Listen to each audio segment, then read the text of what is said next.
So this is basically about systemizing your content creation and promotion. Here we go. So this is going to be focusing on podcasts, but as I said, this is really relevant to any sort of content promotion or production, and also it's just the same process we go through for any of our really complex, or not even really complex, just any of our sort of multi-step processes. So in this example, there's me. I'm going to record an interview. And in that case, I've got to again get the guest in. They've got to give me some information. I've got to prepare for the interview. I've got to then sit down and record the interview. And then once that's done, we've then got to actually get that interview edited. We've got to get show notes created. Once we've got all those pieces of the puzzle in place, the next thing we need to do is to promote it. There's no point in recording the episode unless we're getting it out there. Obviously, the podcast goes onto the podcast channels. I've not actually put that on there. That's hopefully taken as a granted. So it's going to go onto Amazon, and it's going on to Apple and all the rest of it, and all Google and the rest of it. So that all happens through the software that we use for promotion or publishing our podcast. But then we want to get more eyes on this. You know, we've put the hard work into creating whatever content it is, whether it's a blog post, whether it's a video you're doing, whether it's on YouTube or if it's a podcast like in this example. The more people that see this, the more people can get value from the stuff you are telling them. So we want to get it onto YouTube, to LinkedIn, to Instagram. We want to put it on our website. We want to share it with our guests to get them to promote it to their audience as well. Or if you've talked about somebody in an article, so maybe you've mentioned a thought leader, tag them in, share it with them, see if they'll actually post it into their audience. If it's really good, they might do, and that could increase your reach massively. So all these things have to be taken into account. Emailing our list, and also getting it onto Facebook. So those are things that we do every single time I produce a podcast episode, and that's led us to have, we've only been going for a few months now. I think we started April, I think it was, can't remember, and we've hitting 5,000 downloads in the very near future. Next couple of weeks we'll hit 5,000 downloads. So I'm really, really pleased about those numbers, and that's because we just do this. It's simple stuff. And we started out not knowing anything about podcasts. I just basically produced this podcast, started putting it out there, and then we started filling in the gaps and promoting it and pushing it out there different places. So why is this important? Well, the editing, the sorting out, the promotion, it probably takes around 5 hours. I've never actually added it all up because it's actually split between different people, and but I've never actually added precisely and averaged it out. But I know roughly what it takes. I know I pay these people, so I know roughly what I'm paying them. But on average, it probably takes around at least 5 hours per episode to get that content out there in a published professional way, but also to all the different channels as well. And why that is important, because 5 hours thinking, yeah, that's great, 5 hours, half a day, no problem, I can do that every week. But you add that up over the course of a year, and 5 hours a week, when you add it up over the course of the year, is equivalent to 6 weeks of your working life. That means that if you can get something like this done and outsourced like I have, so I don't have any involvement in any of the production, except for actually recording the interview, of course, but any of the post-production editing or any of the publishing or the promotion, I don't know any of that, I saved myself 6 weeks of my life. And so it was worth my time putting in a bit of effort to figuring out how to do this. And that's what I want to show you now, the outcome of what this looks like when it's systemized, so other people can do stuff for you. So let me jump into, I just need to move my windows around. So this is going to be a bit, if you've never looked at a flowchart before, this may be a bit like, whoa, what is Steve showing me right now? And I appreciate that. I showed this to a group, an audience, in a presentation I did for another Facebook group, a mastermind yesterday. And there was a bit of this is a bit too much. Don't let that put you off. Don't let that scare you. I'm not expecting you to walk away from this and be able to go, great, I'm going to go and produce something just like Steve has. It's all going to be absolutely, fun and games, and it's going to work perfectly. The idea of this, of me doing this, of presenting the behind the scenes to this, is so that you can see how it all sort of fits together. You don't need to understand exactly what, the flowchart I'm about to show you really represents in every detail.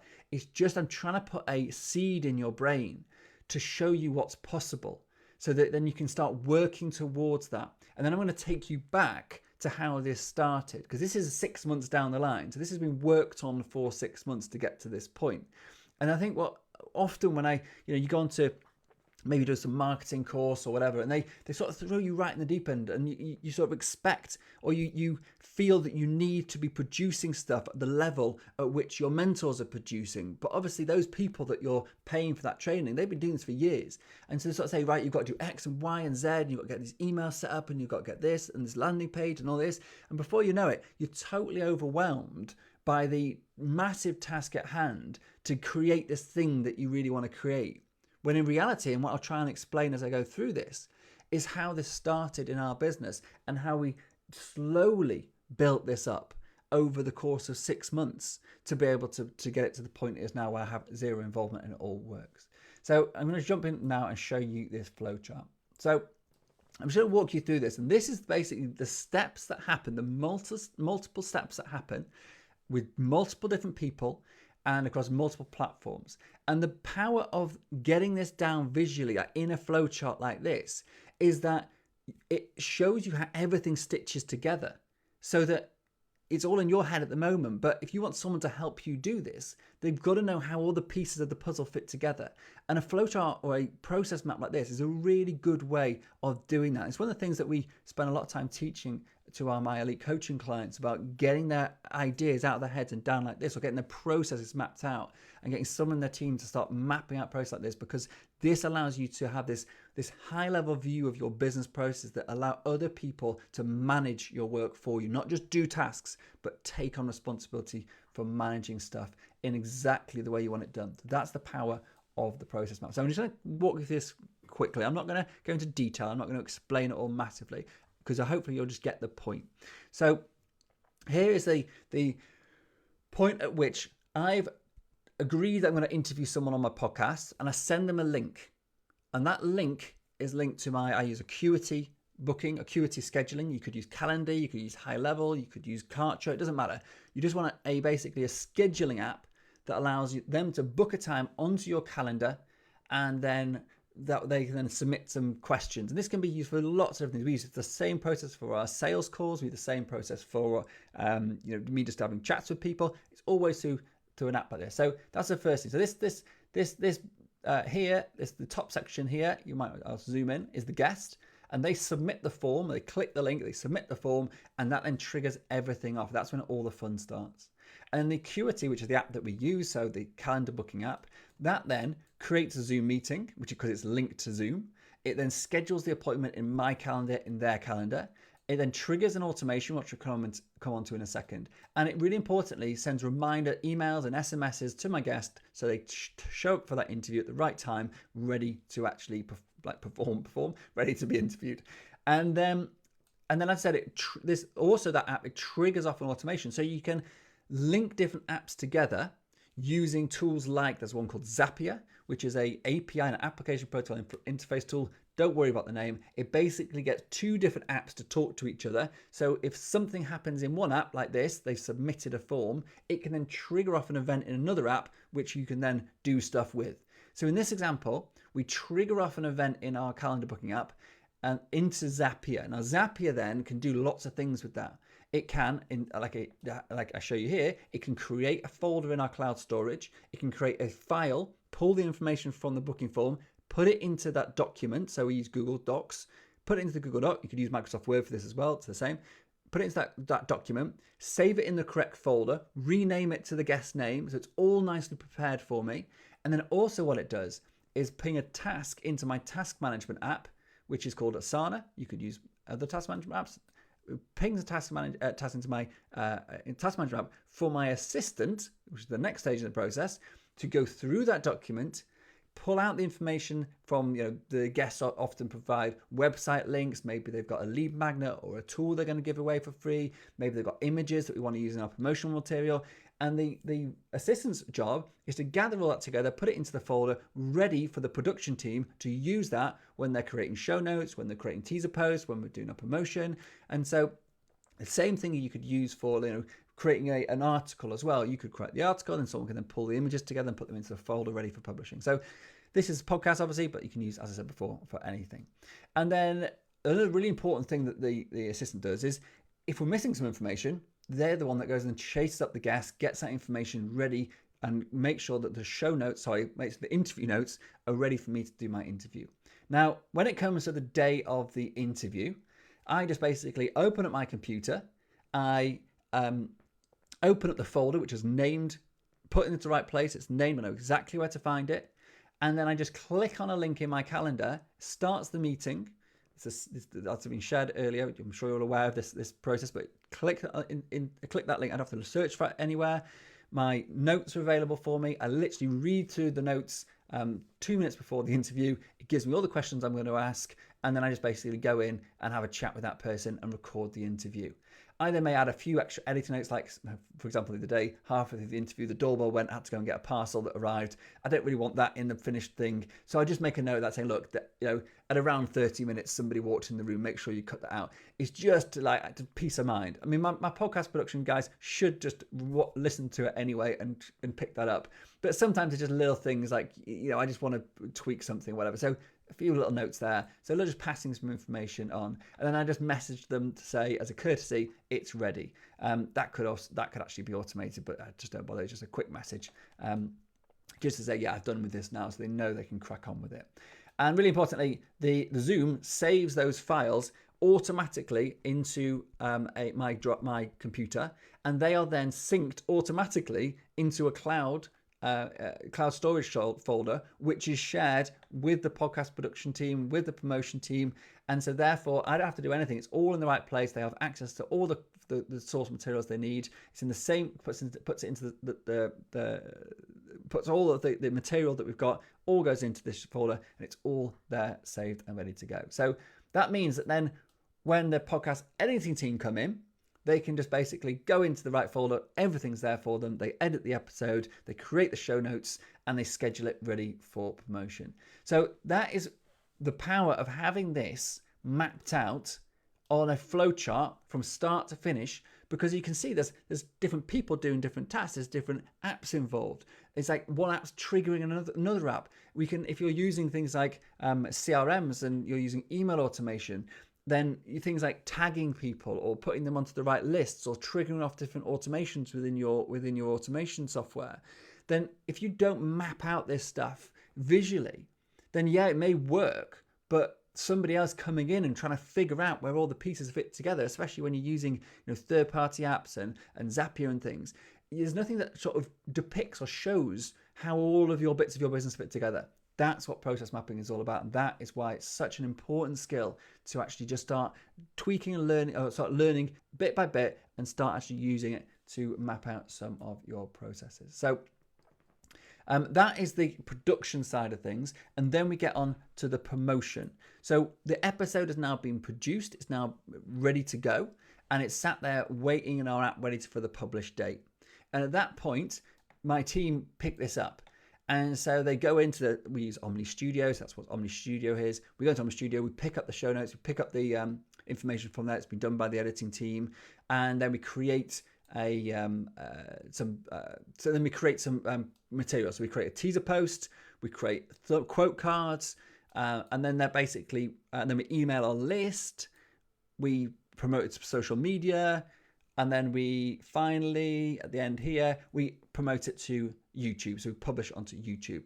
And so sometimes we add burn on captions, and that's this part here. Often we just let YouTube do its auto captioning. We actually had a meeting about that this morning, whether or not we're going to continue doing this or just use YouTube. We're looking at the SEO implications of that. So if you happen to be watching this and you know about the SEO implications of adding our own subtitles versus adding YouTube subtitles auto-generated, be interested to hear. And that's it. So that is basically, you see, if I just go back there's this page of stuff and all this page of stuff, and this is the bit that I do. I record the interview, I make some notes, and I send a message. So that's my time taken to produce the entire episode. That other 5 hours of work, it's done by other people, other apps, and it's not me involved. Now, this is all good and well, and showing you this level, but what does that look like? How do you actually get your team to use this on a day-to-day basis? And we do that through Asana. So we use Asana task management app. You could use any task management app, really, it doesn't really matter. And we use something called process pipelines. And this is something I've been developing now for the past couple of years. And it's really how we run all of our business operations now. And it's taken really from the typical sales pipeline you get in many sales CRMs like Salesforce or ActiveCampaign or HubSpot, whatever. And you basically, when someone becomes a sales lead, then you'll take them through, they'll have an initial call, they'll have a follow-up. You don't want to forget about them, so you leave them somewhere, then you ping them a message in a week or whatever. And this process of taking people through a linear path is the inspiration that really has driven me to create what I call process pipelines.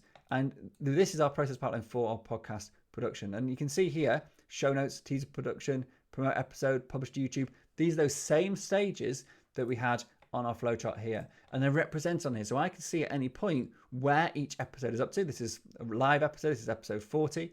And this is currently at the show note stage. When Amy's finished with that, she'll move it to the next stage. And it'll move down the pipeline until it gets to the end. And they're all done now. So until it gets to the end. And you see these are all the previously published episodes. So they've all gone through this pipeline and got to the end. And then within the pipeline task is all the information needed to do this task, all the steps involved. Each one of these has an operation manual, which we use our operation manual creation system to create. And they're all recorded by the team. I have done no part of this at all. My team uses the training that we've created, using our systems that we've created, which are all part of our courses. And they then create all of this stuff for me. Now, this is obviously the finished thing. As I said before, this is 6 months of work to get to this point, really, of just tweaking it and doing it. But when it started out, and I haven't actually got this to show you, but I might put this together for a future presentation. When this started out, this pipeline was just one task in one column, or two actually. It was, the first column was post on Facebook group. The second column was done. And that was it. And within this task, it was just that none of this fancy information was all here. It was just literally so it was literally, I think, if I remember correctly, going back 6 months, I remember, it was like just the title of the podcast, get that from the podcast agency, and then put a link to the podcast in the comments. And that was it. That was, I think you have to scroll back through my feed and find out what our original podcast promotion looked like compared to what it looks like now, and you'll see the progression over the time. And it's a really good thing actually when you're doing any training and you're like getting overwhelmed by this guy, how am I ever going to get to that stage? Go back through your influencers or your the thought leaders channels and go, whether it's on YouTube or on Facebook, or go all the way back and see what things look like when they first started. And then it'll make you feel a lot better that it's okay if you're not producing great content now or it's looking like super professional, because those guys didn't either. They built this up over time when they developed their team and they had the money to then invest in graphic designers and copywriters and all the rest of it. Anyway, a bit of a digression, but I think it's a useful point.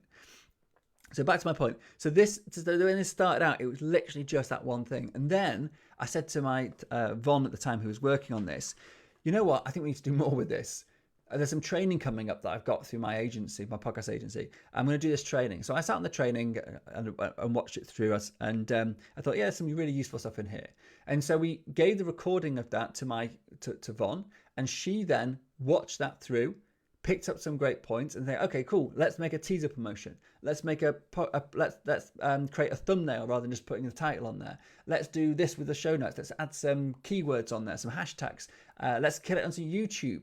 It wasn't on YouTube for I can't remember how long. A few episodes didn't go onto YouTube. We had to then backtrack them and put them on afterwards because we weren't at that stage yet. I can't remember exactly when we started YouTube. But the point is that when you're building stuff out, it can be overwhelming trying to think of the end solution or the end, what you really want to produce. So try and break it down into, I'm just going to stop sharing now. I'm going to try and break that big end goal down into what is my first step that could produce a tangible, valuable result in my company. And this is a philosophy that I use in our business. And it really comes from a software development methodology called Agile.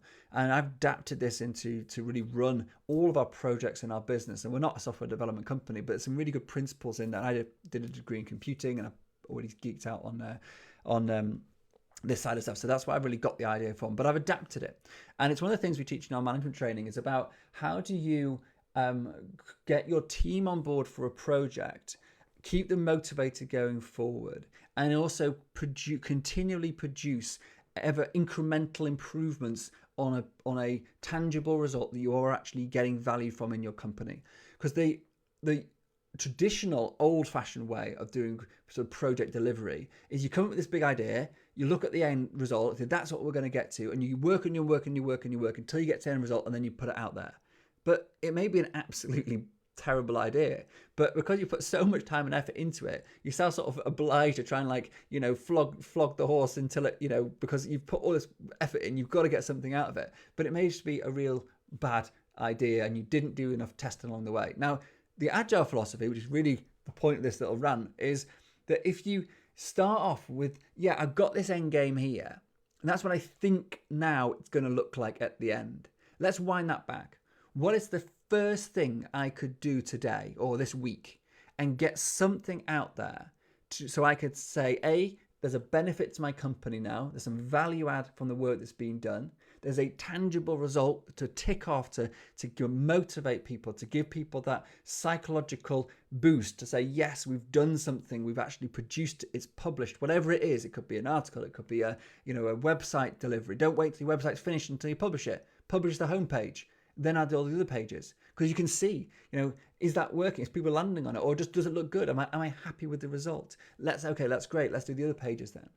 So whatever it is, whatever the project is, you can basically break that down into the first tiniest deliverable that you can think of in your business, and then work towards that point.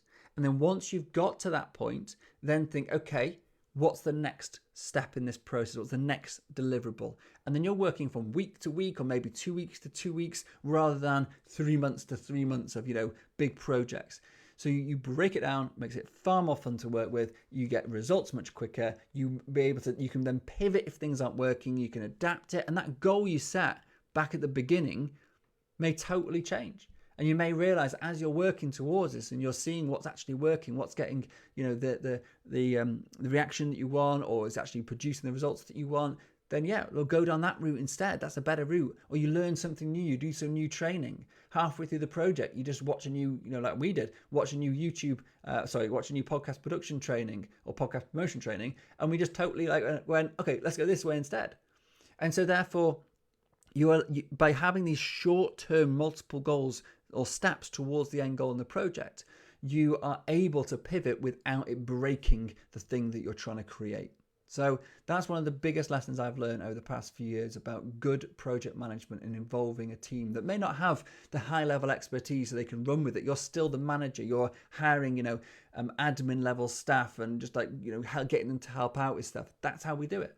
That's how we do it. We don't expect to have to hire people, who are brilliant podcast production people for me to be able to get my podcast produced. It costs too much money, or promoted. It costs too much money, or it's just not done the way I want it done, or I just know I've got my team in place. Why not use them? I'm not saying you shouldn't get someone to do your promotion for your podcast. The reason we went down this route is because I wasn't really sure what I wanted. I wanted to try some stuff out, and so we went down this route. So there you go.